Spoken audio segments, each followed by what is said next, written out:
Hey everybody, we are so excited because we have Vanessa Forbes, our intervention director, back from Moscow, Russia. She's been doing intense prayer and intervention surrounding the World Cup, and so we just want to kind of pick her brain and see some of her takeaways today.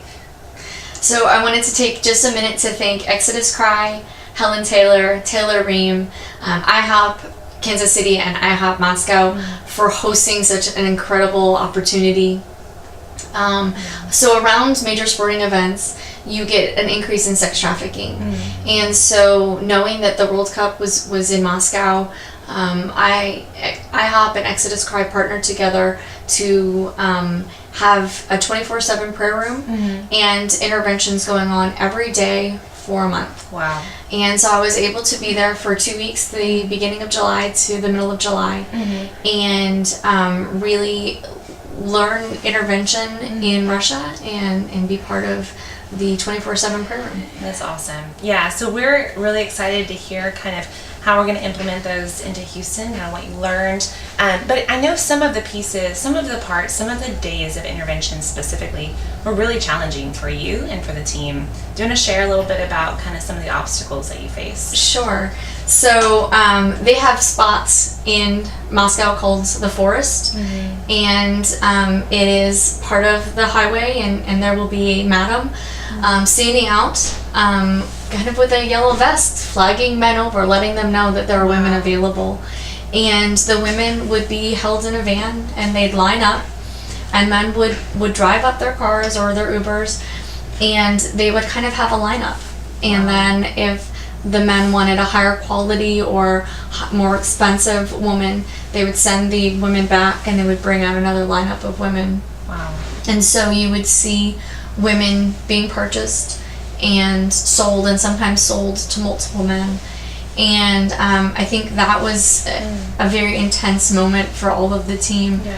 But to be able to show these women love, to be able to bring them gifts, pray with them, even give them kind words, was a moment of relationship building and letting them know that there are people that care for them and love them, and they're not forgotten. Yeah, that's really powerful. So. Man, that's really intense. So whenever you were there in the forest and you were encountering these women, what kind of response did you get back from the women? And then what kind of response did you get back from, say, the madam or the consumers?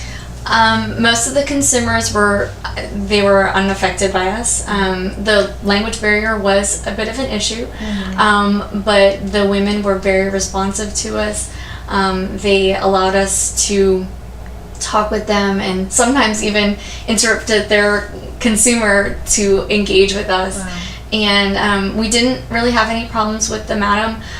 We were able to be part of one of the main madams being arrested, and that's a huge ordeal in Moscow. Wow. She's actually being put on trial, and we will be updated, but that doesn't happen, and so there will be jail time for her, and so I'm excited to know that one piece was an effective role. You know, we played with that in Moscow. That's incredible. And so you also got to be you got to witness kind of a raid or a sting that happened while you were there, didn't you? Yes. So can you tell us more about that? So a large portion of the women that are trafficked into Russia are Nigerian, and so we were able to come in contact with a few women who told us a little bit about their situation. In the end, it ended up being a madam and a pimp, and they were holding 9 Nigerian women with their children. Wow. And so there ended up being a raid on the apartment that they were living in.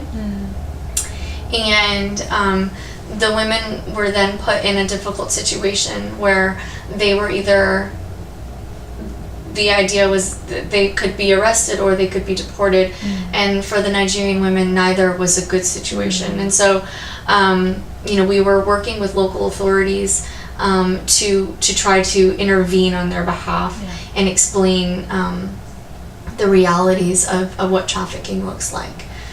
And so we're still awaiting some further information and details about how that turned out. Yeah, it's a hard it's a hard situation there, and it's similarly hard here Yes. in Houston whenever Yes. raids or things like that can happen. Yes, and we want to build and establish and love on these women, and we also want to get them out. And so there's kind of a give and take that has to happen. Yeah. So that being said, so some of those things seem really intense. So whenever you guys were not doing intervention, what else did you do, and how was that impactful? We were in the prayer room, and that was maybe one of the most amazing pieces of the trip. To be in the prayer room for an average of about 5 hours a day, allowing yourself to rest in the peace and the presence of God, being in worship, being intentional in prayer, reading scripture. Those are all things that are absolutely vital to doing an intervention every single day. Yeah.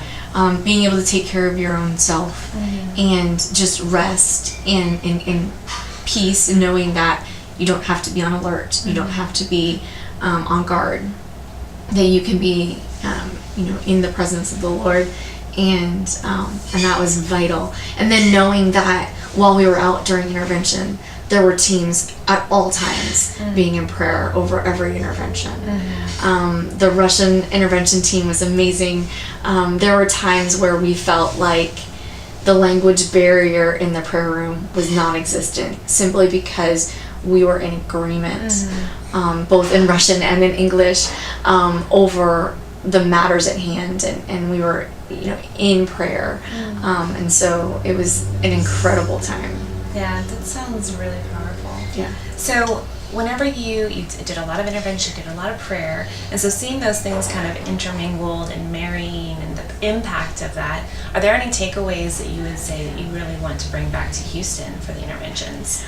A huge call for intercessors. I would really love to see our outreaches also contain a piece of, they contain prayer, but to have dedicated prayer warriors as part of our interventions, who their goal and their mission is to come and be an intercession over the intervention specifically for those nights. Yeah.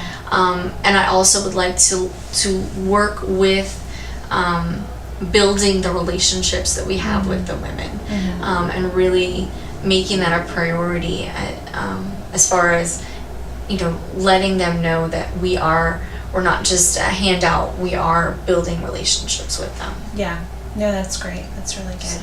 So it just sounds like some of the goals you've already set in place were just enhanced, strengthened, kind of reinforced whenever you went to Russia. Yes. And so that's a big takeaway. And you had a really great frontlines experiences.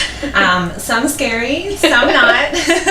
They were all they were all eye-opening. And Exodus Cry and everyone did an amazing job at making us safe and secure. Yeah.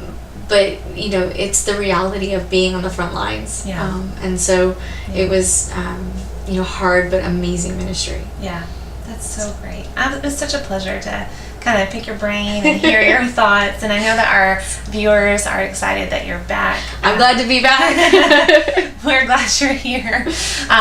You also learned some Russian phrases and things like that, but so some of the things that I think that we'll be taking away into the next season are just like what you said, just building relationships and the translation services and things like that. So we're really excited that you're back and excited to bring these into the next season. So again, thank you to everyone surrounding the World Cup, to Exodus Cry, to IHOP, for even letting us be a part.